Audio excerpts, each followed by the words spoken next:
তাহমিনা, আপনাকে ধন্যবাদ। আমি এই মুহূর্তে রয়েছি শহীদুল্লাহ হলের সামনে। সেখানে কিন্তু কোটা বিরোধীদের সাথে ছাত্রলীগের সংঘর্ষ চলছে। আমি আপনার মাধ্যমে দর্শকদের জানাতে চাই যে বেলা 4টার সময়, সে সময় কিন্তু আসলে সংঘর্ষ শুরু হয় এই ঢাকা মেডিকেল কলেজের সামনে থেকে, এবং সেই সংঘর্ষ কিন্তু এখনও চলছে।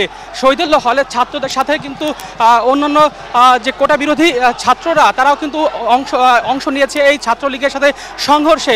এখানে কিন্তু পুলিশ ওনাকে দেখলাম, পুলিশ এসেছে এবং এই এখানে কিন্তু রণক্ষেত্র রূপান্তর হয়েছে। আপনার মাধ্যমে জানাতে এখানে হাসপাতালের আশেপাশে সব দিকের রাস্তা সেটা কিন্তু আসলে বন্ধ হয়ে গেছে এক প্রকার, এবং এই ছাত্ররা তারা কিন্তু এই হল থেকে বেরিয়ে আসার জন্য চেষ্টা করছে, এবং এখানে কিন্তু একের পর এক বিস্ফোরণ, গুলি হচ্ছে।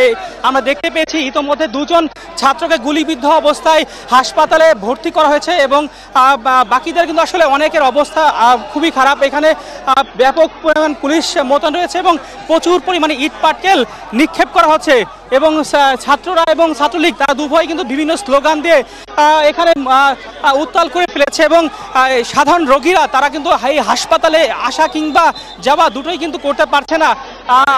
এই হলের ছাত্ররা বিকাল থেকে কিন্তু এখানে প্রচুর পরিমাণে ইট পাটকেল, আমি দেখাতে চাই, এই ইট পাটকেল ছুড়ে আসছে। এখানে পথচারী, সাংবাদিক সব বেশ কয়েকজন আহত হয়েছেন, এবং গণমাধ্যম কর্মী কিন্তু হামলার ঘটনা ঘটেছে।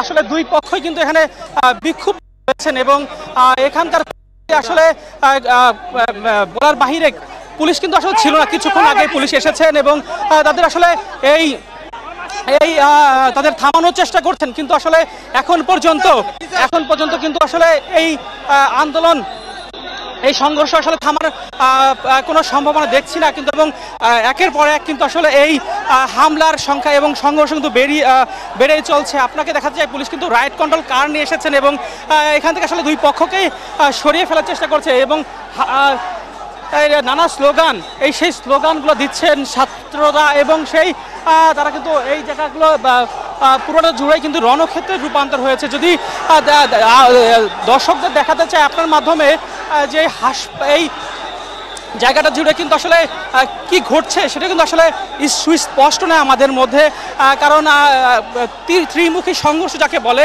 3টি রাস্তা দিয়ে আসলে এই সংঘর্ষগুলো চলছে। এই আসলে তারা আসলে বিভিন্ন দাবির পক্ষে, এবং দুপুরে যে ঢাকা ইউনিভার্সিটিতে যে হামলা হয়েছে সেই হামলার প্রতিবাদে আসলে এই বিক্ষোভগুলো করছে বলে আমাদের জানিয়েছে এখানকার শিক্ষার্থীরা।